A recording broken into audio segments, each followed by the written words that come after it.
Hi there, my name is Chris O'Brien from RunTeach, and today we're diving into a super valuable tool that can transform your running and help you to train smarter, not just harder.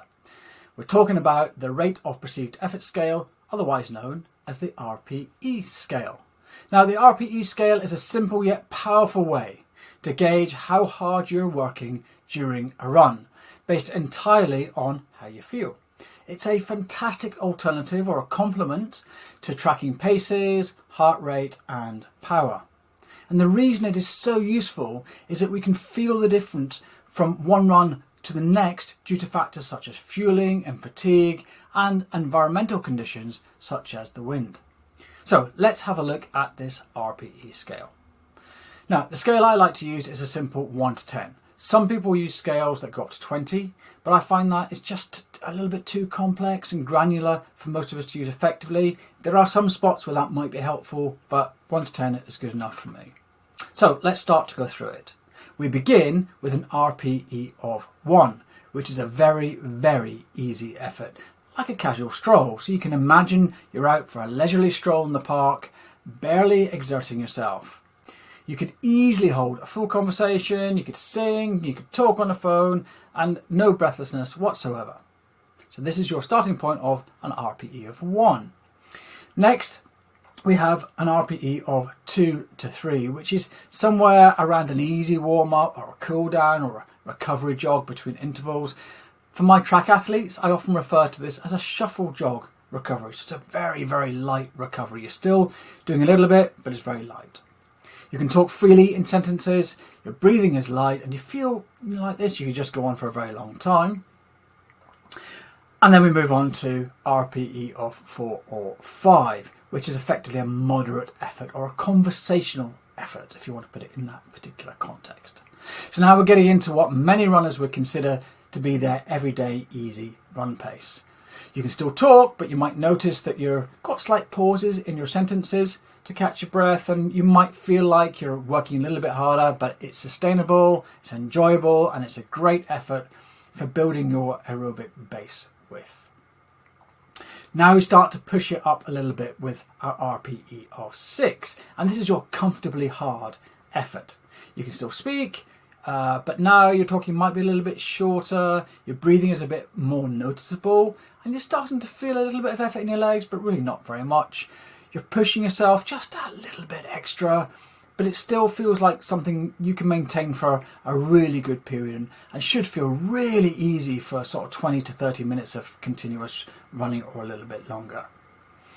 Now we move on to one of my favourite training efforts, RPE of 7. And this is a relatively hard threshold effort. It's somewhere around your marathon, half marathon race effort, and it's a great training a zone to be in to train your upper aerobic system and that threshold zone.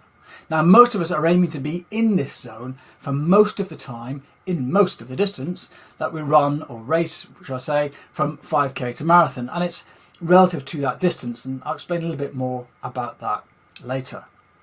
Now, with an RPE of 7, you can only speak in 1 or 2 word bursts as you focus on getting your breathing even, maintaining good form, and it's a bit challenging, but you're still in control and you're still pushing that edge. Now we have an RPE of 8, and this suddenly feels very hard. Now we're getting into some serious race territory. You can barely speak at all, but maybe just 1 or 2 words and a bit of a grunt. Your breathing is working harder and your muscles are working harder too. This is often the effort level you'd aim for in a 5k or a 10k race when you start to really push yourself hard and feel like you're close to your limit. And this is also known as above threshold, although in reality it is still threshold running. It's just at the top of the threshold range, whereas a 7 would be near the bottom of that threshold range. Then we move on to RPE of 9, and this is just really, really hard. For most of us, this is the effort we put into really hard short intervals of 60 seconds or less, or hard hill repeats. You're going to feel like you're at a maximum, and you can only sustain this effort for very short periods of time, and usually need a decent recovery period between these efforts to be able to repeat each of those efforts at that RPE of 9. Now finally, we have an RPE of 10, and this is known as maximum velocity, and it's basically an all-out sprint. This is a really rare effort level for training at for most runners who are not track sprinters. Because typically you need up to a 5-minute recovery period from a single 100-meter effort at RPE 10. And this is something that most road and trail runners would never really consider doing. So we don't tend to train here.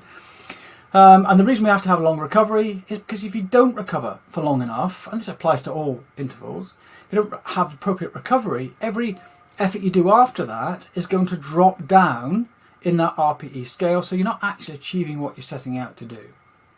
Now, I mentioned earlier that the RPE scale is relative to the training run or the distance, and for me this is one of the major benefits. Let's say, for example, you want to train for a 5k race. Most of that race will be run at between an RPE 7 and an RPE of 8, a relatively high effort over a shorter distance, so higher up in that threshold zone, but still not going 8 to 9. Therefore, in your training, you want to do some of your efforts to emulate this at 7 and some at 8. Now, let's say you're training for a marathon. This is raced predominantly at an RPE of 7, if it's a fairly standard course. But this time, you're aiming to hold that RPE of 7 for 42.2 kilometers instead of just 5 kilometers. So how does that work? Well, it makes sense then that the RPE of 7 for a 5k is actually at a higher effort than the RPE 7 for a marathon. So you're still training exactly the same energy system, but you're in a slightly different area of that zone. So you can imagine the threshold zone, RPE 7 for a 5k is up here, RPE of a marathon of 7 is kind of down here. Okay, and this is great because it's not tied to pace, because otherwise you just use pace. This is the flexibility of it. So it's relating back to the energy systems that you need to train in, how you're feeling right now, and then your pace. So it's like triangulating the effort, and it has flexibility built in, which I think is just sheer brilliance if you use it in this way. So how can you use it in your training? Well, it helps you to vary your workouts. The RPE scale helps you to ensure that you're not just running every single run at the same moderate pace. You want to incorporate easy runs, RPE 2 to 4, moderate runs 4 to 6, harder efforts 7 to 9, and you can put all those into your training week. It helps you to listen to your body, because some days you'll feel great and a certain pace might feel like an RPE of 5. Other days that exact same pace is going to feel more like a 7. So it allows you to adjust your effort based on how you feel on that day, rather than rigidly sticking to a pace plan that might just be too hard or too easy for you right now. It helps you to prevent overtraining. By tuning into your RPE, you can avoid pushing too hard on the days when your body just needs to recover a bit more. It can help you to gauge race effort better, because practicing running at a specific RPE level during training really fine-tunes you into what an effort feels like, and it'll make it easier to hit your target effort on race day, rather than always trying to hit a pace which you might, depending on the course, might just throw you off completely. So the beauty of the RPE scale is its simplicity and adaptability. It empowers you to become more in tune with your body, making you a smarter and more intuitive runner. So on your next run, forget about your watch for a bit and just focus on how you feel.